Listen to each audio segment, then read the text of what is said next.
what you want, when you want it, where you want it. This is The Mesh.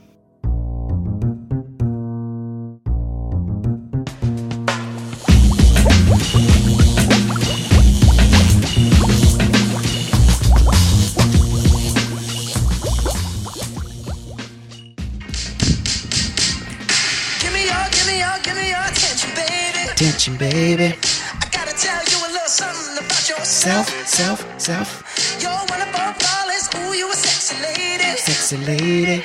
But you walk around here like you wanna be someone else. Ladies and gentlemen, welcome to episode 15, volume 1 of Big Fan, the #1 podcast in all of downtown Hickory, North Carolina. I'm Chad East, and I'm a big fan of college basketball tournaments to kick off the season. Turning off the air conditioning and opening the windows on a cool autumn evening. And lastly, daylight savings times when you stay up late on Saturday evening, but get that 1 extra hour of sleep, so you hit the snooze button 12 times. Guess what? My name is Eimer, and I'm a big fan of college basketball, week-old Halloween candy, and my dad's coaching skills. Yeah, he is. Yes, sir. That's right, ladies and gentlemen. Our first special guest host of the year, Mr. Eimer. Yay! So, Mr. Harris, if I can ask you one quick question. What brings you here today, sir? Just wanted to hang out with my buddies. Yeah. What an answer. What an answer. That's it. It's a fine young gentleman here. Hank, how you doing today, sir? I'm doing well. I had the opportunity to pick up Harris from school, and I decided what better way to spend the afternoon than to bring him in here and give him a little taste of the Big Fan. Of course. Right? What do you think so far, Harris? I'm liking it. Pretty exciting stuff, huh? Yeah, Good. that's good. So he's gonna have a couple features if he wants. If he wants. We'll see what happens. Yes. But we've got a lot to talk about today. Yes, we do, Hank. Yes, we do. Let's start it off with Halloween festivities. Oh, so, that's great. Actually, we're a week away. Halloween took place last Wednesday. We come to you live today on a Wednesday, right? So Right. Today's date is October the 7th at 3:15 p.m. Hank, tell me a little bit about your evening. Full of ghouls and goblins. It was scary. So I'll tell you, my Halloween is a lot like every year. Okay, we don't go down to 6th Street. We stay in our hood. Yes. Okay, and our hood's pretty great. And the reason why it's great is you can walk for about an hour and a half, maybe an hour and 45, and you're going to get a bag full of candy. I'm not talking about. See, the problem with 6th Street is you get 8-9 houses and you get just a couple pieces because they got to distribute it around 1 million kids. That's right. Our place. Wow. Handfuls of candy. Yo, man, it's handfuls of candy. And so if you ever get the chance, you might want to divert to our neighborhood because it turns out pretty good. So we start out eating pizza at my house. My mom and dad and my in-laws come over. They hand out candy while we go out and we walk the streets. We check out costumes. We get all the candy we want. But we go on the busy streets when it's kind of light, and then we get back in the hood when it gets dark. So then we get that. Good strategy. How about you? Well, we stay on 6th Street. We live a couple blocks from 6th Street, so we start normally about 5:30. And the other thing, I like 6th Street because it's chaos. I mean, there's kids everywhere. The final tabulation of some of the homes, they gave out 3,000 pieces of candy. 3,000. Harris, do we have that much candy at our house right now? No. So the downfall, as you're describing, so to get from house to house at 6th Street, you might have to wait in line for about 10 to 15 minutes. Your influx of candy is not as off. You don't get as much because you're waiting in line. Right. And there's smaller pieces too. Oh. You might be getting the big daddies at y'all's trick-or-treating. Am I right? Yeah. Are you getting the full candy bars? Yeah, there's this house on the corner that I was getting like foot-long candy bars. It was crazy. Oh yeah. My Nerd goodness. ropes. Whoa. Yep. Yeah, you're lucky if you might get an extra medium-sized Twizzler on 6th Street. Most of them are the little candy bars. That's You know what I'm bad. talking about. But this is kind of exciting. So before we started our adventures, about 5:35 Halloween evening, we stopped at our neighbor's house. The sun was still up. It's not dark yet. And I was helping them give out candy before we started. And this guy walks up the path to the house, and he's staring at me like he knew me. And I was like, hey, man, happy Halloween. And his little boy says, trick or treat. And I give him a little nerd or whatever. One piece of candy. One piece of nerd. One of those little peppermints that you got in your grandma's old stash. Here, kid, gone. And so he keeps looking at me and he's like, thank you. And then he walks away. And so I was like, that was odd. Guy kept staring at me like, maybe I know him. 25 seconds later, he walks back up this long path looking at me, but he's looking at me, but smiling. And he says, I'm a big fan of your podcast. And I was like, what? He was like, man, I wanted to introduce myself to you. My name is blah, blah, blah, blah. And for the last several years, I've listened to your podcast religiously. I feel like I know you and Hank like you're my brothers. Out of the blue. Is that pretty amazing? That's pretty amazing. That's wild, huh? That's pretty amazing. Yeah, so anyway, he just complimented us on what we do, and he said, keep up the good work. So, I appreciate that. Big fans everywhere, bro. Big fans. Yes. Big fans. Absolutely. So, Harris, before we get off the Halloween stuff, what was your favorite costume that you saw out and about? And let's end it with your favorite candy. I was probably like my friend's blow-up gorilla. It was good. It was good. Tell me about this blow-up gorilla. So he and his brother had both blow-up costumes, and Yes. he started dancing, and it just looked like a big blob jumping around. Oh, I can imagine. Harris was making him do the hype, and that's the one where they put their arm yes. down low and they kick their foot up, and Yes. it looked like he was having a seizure. It did not look good.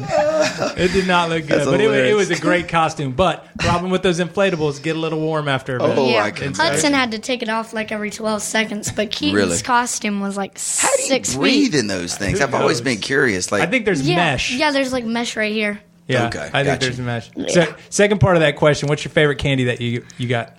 I'm really liking the Sour Patch Kids. okay, Sour Patch Kid fan, I'm a huh? big fan of that too. Anything that is that one molecule different from plastic, I'm a fan. Whether it's Twizzlers or Starburst or whatever it is, closer to plastic, the better for me. So, Daddy, do you go into Harris's stash and grab a couple here and there, or is the stash off limits? Because at my house, the stash is off limits. No. I'm not allowed to eat You any. let me have candy, won't you? Yeah, I'll let him. The bad stuff. You don't give me the good stuff, do But you? every once in a while, I see him sneaking stuff when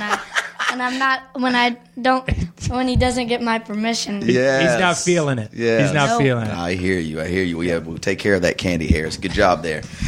When I was out and about, I saw some real freaky costumes, Hank and Harris, like funky looking stuff. Lots of zombies, couple werewolves, Yeah. weird Yep. stuff. Oh, and on 6th Street, they also put on a play. I don't know if you've heard about this, but there's one house that actually... flash mob. Yes, it's Yeah. like a flash mob, but it really turns into like a play. So people will gather around this house every 30 minutes. They redo the play. Wow. And so anyway, saw some real funky crazy. stuff. Very crazy. But the craziest thing I saw was this real freaky looking alien. It looked like it had landed from Venus or something. It really looked like what I think an alien might look like, which moves us right into our next segment. What are the best movies about aliens of all time? Okay. It's a good topic. It's a good topic. I mean, because, do you believe in UFOs? Let's start there. Do you believe in UFOs, Harris? I'm kind of skeptical, but Understand. maybe not. So you've never seen one with your own eyes? No. Let's pose the same question to your father. Hank, do you believe in UFOs? You have to give me hard facts for me to believe in something. Hard facts, not just, hey, we have this picture, it kind of looks like it. Yes. So until they show me hard facts, Yeah. I can't say that I do. I can't say I do. Now, there's other people that do. Yeah. Like my mother would rather see a man at the door with a knife with like lightning going off behind him, Right. like just a killer, than to see an alien at her door. My thought on the whole thing is, the universe is infinite, right? Sure. Wouldn't you think in all of these planets and solar systems and galaxies and stars and asteroid belts, There's got to there's be one gotta living be thing. something out Yeah. there, man. You'd think Yeah. so. You would think if You'd you think live in an that- you- infinite universe. You'd think if there was that they would contact us, be like, "What's up, Yes.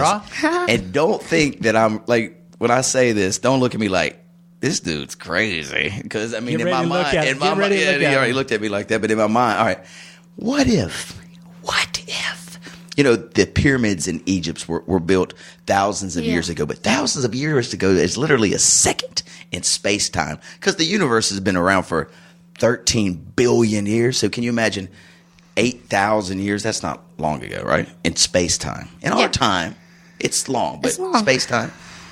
Could it be that aliens helped the Egyptians build those pyramids? Do you know that with the Egyptians, they worship those gods, the sun god Ra, and then the bird god Iris or whatever?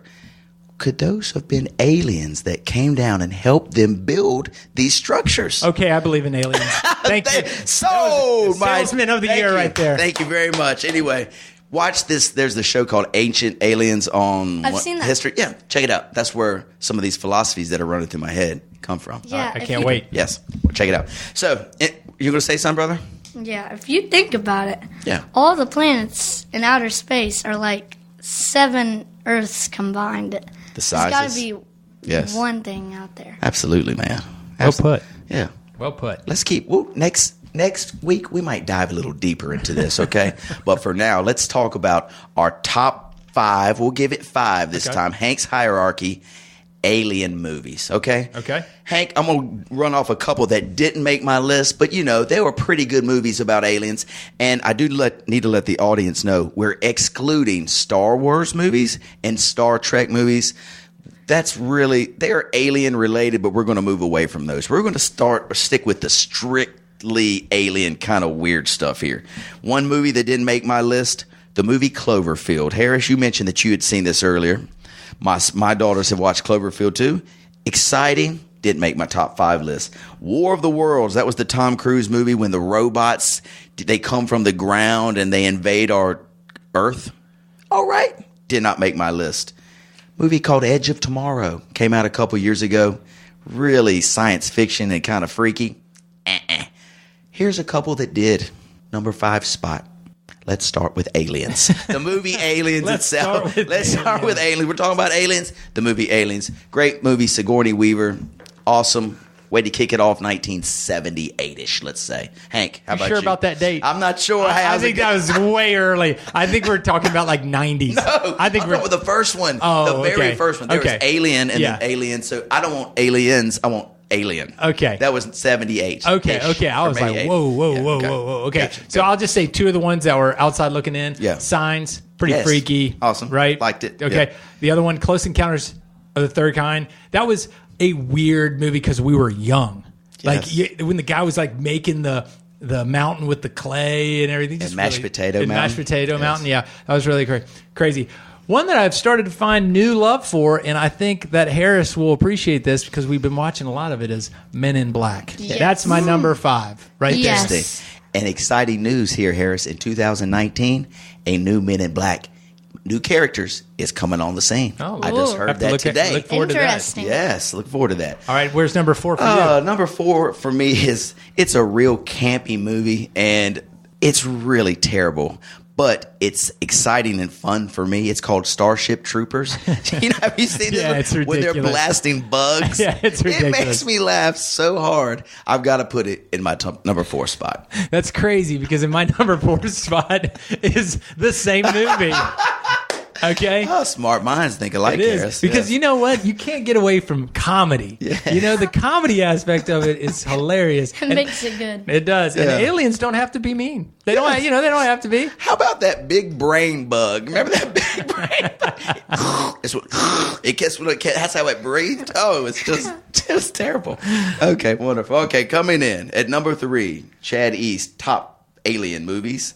We're going to give a little shout out to the first Independence Day, not the second one, which was horrendous, but the first Independence Day. Remember Will Smith flying around, shooting bad guys. That was number 3 for me. Okay. I did, for my number 3 is the classic E.T. Oh, okay. Yes, of course. I mean, it could be because I love Reese's Pieces. I don't know, but I love E.T. But that's going to be in at number 3. Do you like E.T., bud? Yeah, it's a pretty good movie. Yeah, it is. I agree. I've seen some good Halloween costumes too that resemble E.T. I think our friend Banks, I think his brother was Elliot one year. Really? Yeah, he had a basket Awesome. E.T. It was pretty awesome. What a great costume. Yep. I've got a tie for number 2 spot. Number 2 spot for me is Close Encounters of the Third Kind, which you already mentioned. I love that movie. And E.T. So, I don't know if you remember, Close Encounters probably came out late 70s, early 80s. That was a Steven Spielberg movie. Yeah. Then E.T. came out maybe a couple years later. Steven Spielberg, one of my favorite directors. 2 great movies by the genius himself. Go ahead. So I take your number 3 and put it in my 2, Independence Day. I feel like we're running into a collision with number 1. No way you have the same number 1. Okay. I mean, I think I know what yours is. But anyway, because I'm a very deep thinker, a philosopher. Who? A philosopher. Oh, you. Yes, okay, me. we're talking about you. Because I'm a very deep thinker and a philosopher, if you will. There's a movie that came out 2 years ago that I still think about almost daily. It's a movie called, you probably haven't seen it because it's for deep thinkers. It's just not a comedy. This is for deep thinking people. It's called Arrival. And so what Arrival was about, it's almost time travel lean kind of alien movie. You've seen it? Have you seen it? Was it the end where he was in the wall? That's Interstellar, which is another one of my favorite movies. Okay, of all time. Interstellar. That's the one I thought of. Arrival is where the aliens, and they're trying to communicate with us to tell us we're killing ourselves, we're destroying our Earth, and they come down to help save us. They can only communicate through these. They shoot out these smoke rings, and linguists from all across the world have to come and try to decipher what they're telling us. It's really good flick. Sorry, I got a little deep right there, Harris. I know I'm bringing the show down a tad. Let's get it back up with Hank's number 1 alien movie, because you know it's something awesome. Great. It's awesome. Yeah. And you know the funny thing is we ought to poll our listeners and see if they liked Arrival or if they liked Predator. Nobody is going to root against Predator. When true. That was one of Schwarzenegger's best movies ever. When when that guy's shaving his face and he breaks the razor and they're just shooting stuff, covering themselves in mud so they can't see it. Dude, you can't get better than that. I would say that's Schwarzenegger's heyday. Think about what he had Predator going on. He had Commando, Commando. Right around the same time. He had it going on at that point of his career. He did. Good for you. Predator, Arrival, we'll just say they're about equal. Come on now. Come on now. All right. Hey, Harris, you got number 1? What is your number 1 movie about an alien? Probably Men in Black 4. Whoa. Yeah, They've got 4 Men in Blacks. Yeah, apparently they're coming out with a 5. But they're changing the whole... Very interesting. Is the 4 the one with the woman, the girl that's the bad guy? No, it's the guy that's the motorcycle guy, right? I forgot his name. It's like... starts with a D. Yeah, I remember that one. It was pretty good. I think we watched it on vacation. Will Men in Smith Black. in that one too? He is not. Okay, got you. He took a break. He wasn't in that one, was he? Will Smith? Yeah. Yeah, Oh, he okay. was. He was. Good. Yeah. Thank you. That's our fact check right there. Harris is our fact checker. Of course. Yep. Yes. Thank you, Harris. Well, good. Great movies about aliens. If our audience would like to contribute, hey, email us, text us, let us know what your favorite movie about aliens are, and we'll talk about it next week during the podcast. Hi, I'm Alan. I'm Chris. And we're the co-hosts of Foot Candle Films, a movie review and film discussion show here on the Mesh.tv. Each episode, we talk about some new movies, cover some film news, and have some recommendations. And trust us, we're just as likely to talk about the latest Jim Jarmusch film as we are the newest Transformers installment. Hold on, don't get too crazy. Well, okay, maybe not that bad. But you can find our show and all our episodes on the Mesh.tv. Plus, you can subscribe to get new episodes delivered right to your computer or mobile device. We'll see you in the ticket line. Moving on to our next segment. This is interesting, guys. So I played in a tennis tournament. I was invited, and this made my ego kind of hurt a little bit. Hank, I don't know if you've heard this story, but there's a tennis tournament at Catawba Country Club last weekend, and one of our friends' partners couldn't make it. And so this is how they invited me to the tennis tournament. Chad, my partner can't make it to this tennis tournament this weekend. Would love for you to play. I need somebody that's not really good, but not really bad. We need an average player. Yeah, sure. I love to play. Average Joe. Exactly. So anyway, that's the great way to get somebody to be inspired to come play. But anyway, I took the invitation. How many calls did they make before you? 18, I'm sure. 18. But anyway, I decided to play. Had a great time. I'm talking about they treated me like a king at Catawba Country Club. If I needed a drink, they brought me a drink. If I needed a hot dog, they brought me a hot dog. Needed a new can of ball. Anyway, they were really great hosts. We shocked the world, Hank, and my partner and I made it to the finals. Can I ask a question? Of course. Was your partner on the same playing level as you, or was he better? Was he worse? I'm glad you asked this question, and I don't mean to hurt anybody's feelings. No. No. There's rankings. Yes. If there was rankings from 1 being the top tennis player in the world and 100 being the worst, and we're on the scale, he would be at 100. He'd only started playing tennis about a month and a half ago. Okay. And granted, this dude had a lot of heart. I love heart. Yes. I mean, he was all heart because he certainly wasn't all forehand. But anyway, we worked together as a team. And the way it worked is I said, hey, bro, you run up to the net. Anything you can get, stay up there. If not, let it go. And I'll run the ball down and get it back. Because granted, we're in a bracket, not the first tier bracket, the second tier bracket where, there's not a lot of not people. Top not tier. top tier. But, we're competitive. Right. So anyway, we shock the world. We make it to the final, blah, blah, blah. Sunday, I'm kind of summarizing this story so we don't spend too much time. But Sunday, the final winners of the set from Saturday have to play the final winners of the girls bracket. Okay? So the guys have to play the girls. Okay. So in my mind, and I am not a male chauvinist, I have never been and I will never. Women are awesome, Hank. Me too is what I say. Me too. But in athletic events, I've always thought if I'm playing a girl competitively in something, I'm going to win. I don't really care what it was. I remember in high school saying 5 of my dudes would take on any 5 girls in basketball, and we're going to win. That's always been my philosophy. Ronda Rossi versus you in kickboxing. You're winning this fight? Hell no, I'm not. But I'm just saying, that's how my mind works. I got you. If I'm going to compete. I got you. Okay, you feeling me. Okay. We woke up to the court on Sunday, and I see these 2 fine athletes, these women athletes, walk up, through the fence up to the net to shake our hands. I'm like, uh-oh. We have a problem. We are in trouble. Houston, we have a problem. So anyway, it starts off. They get us down 5-1. I mean, they are waxing us. We get it back 5-5. Yep, we hung in there, all heart. But then they finished us off 7-5. We won the second set, so it goes to a third set tiebreaker. That's when they really turn the juice up and take it to us. They beat us like 10-3 in the tiebreaker. So anyway, I will permanently, you can have it on record, I will permanently retract my statement that guys can beat girls in athletic events because that is not always the case. Can I add something to this? Please. From what I understood, you not only got handed, but it was by one of our friends' mothers. That's the part I was trying to keep quiet. One of our friend's mother-in-law beat us in the match, and she is a heck of a tennis player. Yeah, a great tennis player. But awesome. from what I understand, she was the one that beat you. She was the one. So that it wasn't like it wasn't Serena. It wasn't Serena. No, it's a local grandmother. Yes. Gotcha. Oh, congratulations. Yes, congratulations, ladies. You deserved it. Y'all were awesome. That will move us right into, we'll stay on this athletic kind of front here and move on to our next segment. Hank, Pee Wee basketball is upon us. Part of it. Harris, you might want to listen to this if you want to pop up here. Pee Wee basketball is upon us. So yesterday we had our first practices.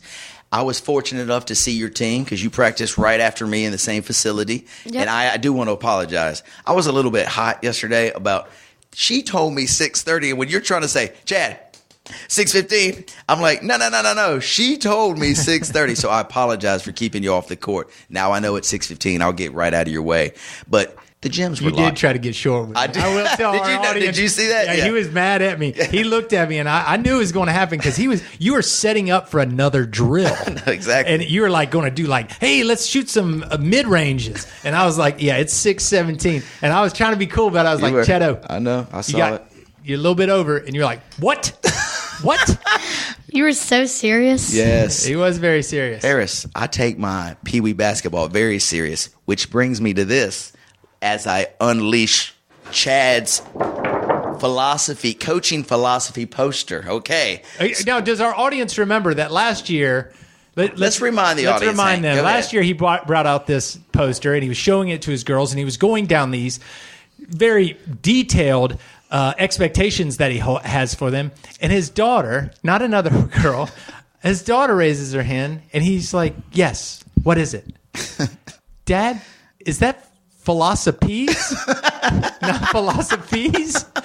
Yes. We're in the middle of this. Thank you. Thank you, did you spell it correctly this year? I think so. I didn't even really check it. Did you not Google this? Did I misspell it again? The bees. Did I misspell it again? Oh my gosh. I'm the worst speller in the world. I can't believe that's happened twice. Twice in one lifetime. It's unbelievable. So we do see this poster. We have this. Yes. This. What is this? We are the Warriors. The Warriors. So it's talking okay. about our team name, our returning players, our new players, last year's record, and what our goal is this year. Hey, as you can see, 10-0, first place. First place. Harris, do you see that? The reason I do that is because to achieve anything in life, you have to set a goal. So you got to believe in something. You got to have something to work towards. That's why I am the coach of the year in, year out at the Hickory Recreation Department because of this. Right here, Harris. I don't know if you heard this earlier, but Harris said that he was a big fan of his dad's coaching skills. So, does your dad make a poster like this and share it with the team before the season starts? No, but he makes up one, and it sure is better than that. Whoa! Yeah! Harris, you're killing me in here. Okay, well, maybe you don't. Here, get off. Get him out of here. I'm kidding. Harris, I'm kidding. So let's read just a few of Coach Chad's philosophies to get through the year. Number 1, Harris, go for it. Defense is our best offense. That's right. So I believe Chatty's coach's formula to victory is defense always being the best offense. If you can shut them down, create a turnover to get an easy hoop, defense is our best offense. We go by that same philosophy, don't we? Yes. Yep. Sweet. Good defense. Number 2.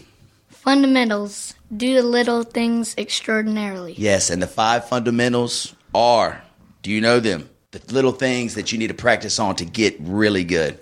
Yeah, your standard stuff. Dribbling. Yes. Shooting. Yes. Passing. Yes. And rebounding and defense is the number 1. Rebounding and defense. Yes, that's it. Okay, number 3. Give 100% of the time. That means in everything, and you can apply that to life too. Everything you do, if you give it 100%, you'll get 100% in return. All heart. Number 4. A team can beat any individual. Teammates can 5 teammates. 5 teammates Can defeat one LeBron James. There is no I in team. So the biggest thing I preach, the number 1 philosophy, is if we're a team, we can accomplish anything.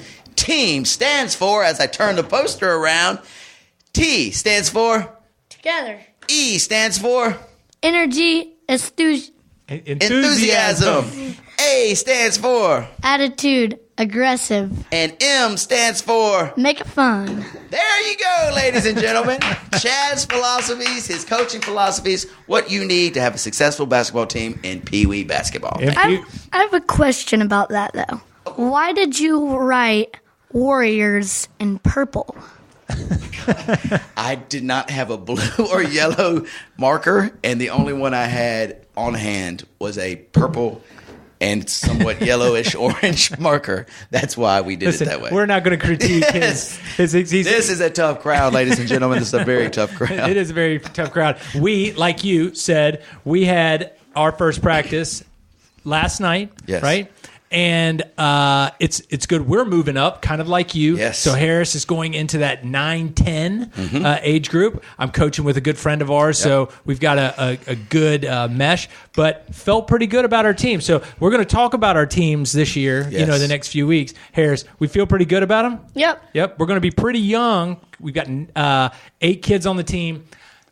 There are 13 teams in our league with 8 kids, and we have 7 9-year-olds, 1 10-year-old. We're going to be all right, aren't we, bud? Yeah, but our team is pretty good. It is pretty good. Although they're pretty young. Yep. What is your team name? You are We are the Lakers. The Lakers. And I am LeBron.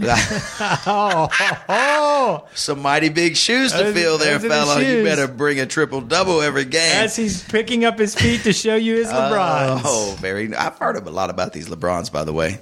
Your shoes are a major feature of our show. We talk about them quite often. But I did watch you practice, and you do have a good team. Y'all really do. Even Lucy Rhodes came off when we were getting in the car. She said, wow, that team's really good that practiced behind us, and that was y'all. Yeah. Y'all were making layups, shooting jumpers. Yeah, really good. We'll be all right. Yeah, we're going to have a little struggle. We're kind of the same way as you guys. We have 8 players on our team, 7 9-year-olds, 1 10-year-old, and we're not really tall, so we're going to have to kill them with some speed. Yep. That's what we'll do this year. We'll kill them with speed. I saw the the scramble for the loose ball. I liked your loose ball drill. Yeah. That was pretty good. It's called Go Get It. That's what we call it, Go Get It. And so, all it is you're trying to get them to get in some defensive rebounding position and go get that ball. Go get that ball. So anyway, feel free to use that, Hank, anytime you want to. Yes. Sticking on the college basketball theme, it kicked off, or basketball theme, college basketball kicked off last night. We saw Duke's walloping of Kentucky. That's the worst defeat John Calipari, I think I've read, he's ever had. If that could be, is that possible? Well, for a number 2, yes, to get beat, even by a number 4, right, by that much, to get upset would be okay. Yeah, but to get beat like they got beat was humiliating, unbelievable. Did you hear that Trey Jones, who is Tyus Jones' brother. Mm-hmm. Trey Jones said that he doesn't, and he wasn't in the statement that I saw. It wasn't like he was being like too out of like sorts, but he was like, this team could go down as the best basketball team ever. Ooh. Let's don't get ahead of ourselves. They played one game. I know. And they are ruled by freshmen. Granted, their freshmen are incredible. Yeah. I was walking by the TV today at lunch, and on it was, could Zion Williamson play for the Fab Five?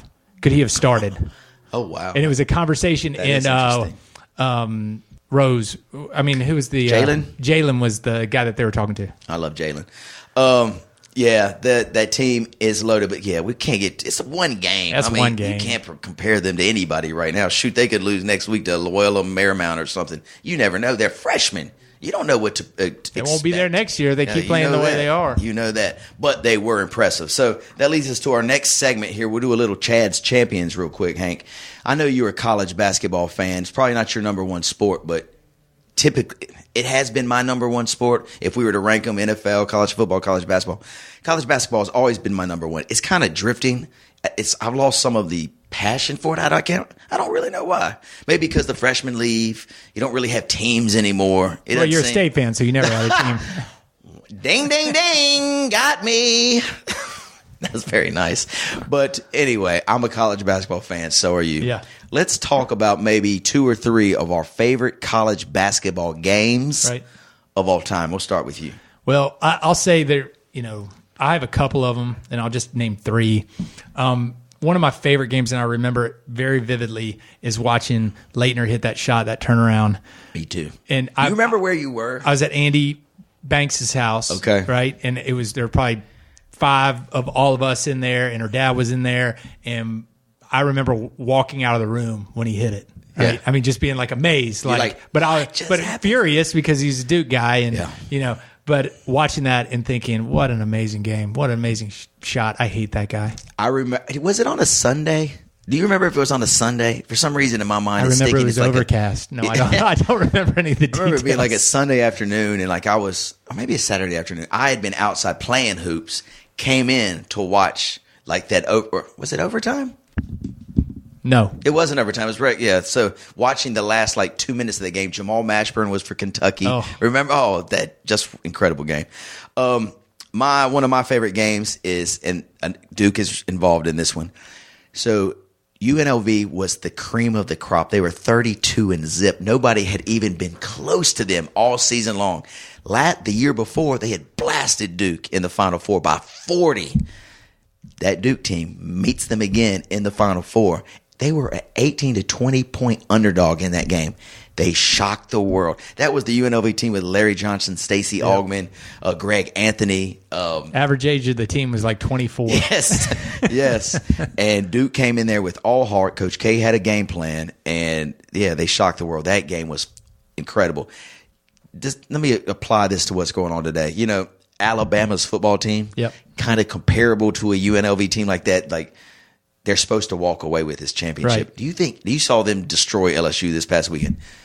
Any chance anybody's got? It's hard to believe that anybody can do that. It's hard to believe that anybody can compete with them. Yeah. And it's kind of like Duke last night, watching them. Because Duke, last night, Chapel Hill didn't crush Wofford. Right. I mean, at some points, they were 4 points away in the second half. Duke murdered them and made them look did not make them look like a top tier program. And I guarantee you, those kids that are the Kentucky freshmen and sophomores, they have never been beat. Never. They're like the cream of the crop too. They've never been beaten like that. They expected to come out with a W. Yes. They did. And it was ugly. Yeah, and you know, for the way that they did that last night is impressive. Yes. I mean, you can say it's game one. It is game one. Mm-hmm. But that team is going to be special. And as a Carolina fan, I hate it. Yeah, you're worried. I'm real worried because one of my favorite games that I was going to say, probably it's one of my top 3 favorite games ever. I can't remember if it was 05 or 09, whichever year that Chapel Hill won the national championship. But the win versus Duke, they were like 1-2 at the Dean Dome. Yeah. I was there and watching that come down to the wire and then win, them cut down the nets. Oh. It was incredible. Tell me and I've never been to a Duke Carolina game, but I've heard it's pretty intense. Tell me the energy level, especially when you're 1-2 in the country. Yeah, I can't even imagine. You don't stand up. I mean, you don't sit down. Yeah.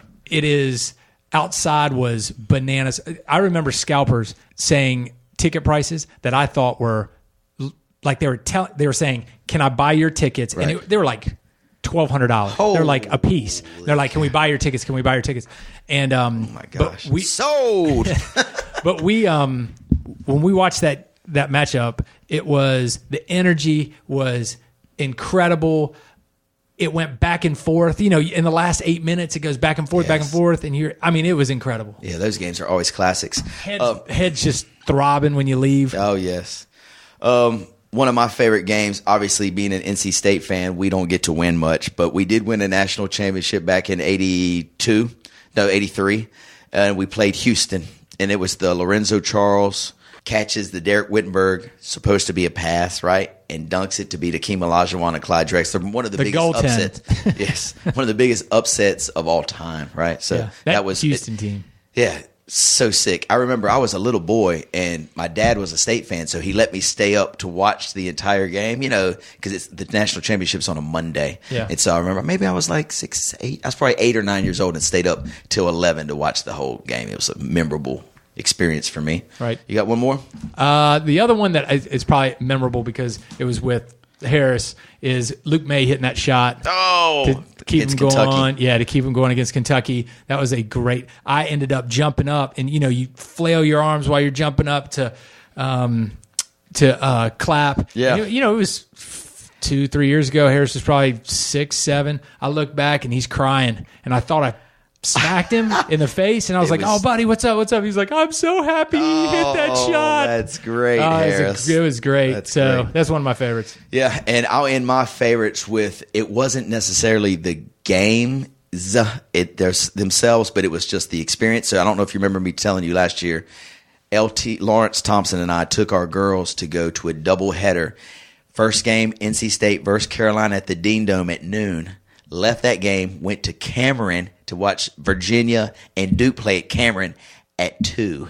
So we had to leave at halftime of the State-Carolina game. That's the game that State beat. This was last year. State beat Carolina in the Dean Dome in an overtime or maybe a double overtime thriller. And then we went Virginia-Duke, one in the country versus 3 in the country. What a day. Sat on the floor at Cameron. Unbelievable day. Unbelievable. My daughter still talks about we were talking about memorable things that happened in 2018 the other day, and she was like, I think my top one was going to see those basketball games. How cool was that? That is cool. That was a heck of a day. So anyway, Hank, that brings us to the end of Big Fan, episode 15. Wow. Man, this was a real special episode. We haven't had a guest in here for Big Fan ever, maybe? So officially, is Harris our first? Oh, I don't know. No. Olivia was in here one time. I don't think that was Big Fan. Oh, I think that might was have been the fantasy formula. That might have been fantasy. Yes. That might have been fantasy. Yeah. So Harris, hey man, you want to get on the mic one last time and tell the audience thank you, and we appreciate you being here, buddy. Have you enjoyed yourself? Yes, I have. Wonderful. So, can we expect maybe some others? You dropping in, telling us some things that are going on in the neighborhood and going on at elementary school? Probably. And maybe we can get an update on basketball, kind of where we stand. Yeah. Maybe if we can get a mid-year update. Would that work? Yep. Absolutely. All right. Shine them LeBrons up a little bit too. All right. Don't let them get scuffed up and dirty. Hey, we got good kick game over here. Don't you worry about it.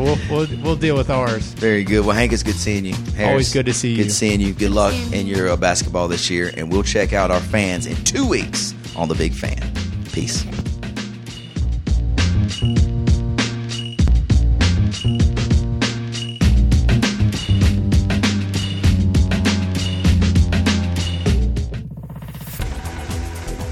You've been listening to The Mesh, an online media network of shows and programs ranging from business to arts, sports to entertainment, music to community.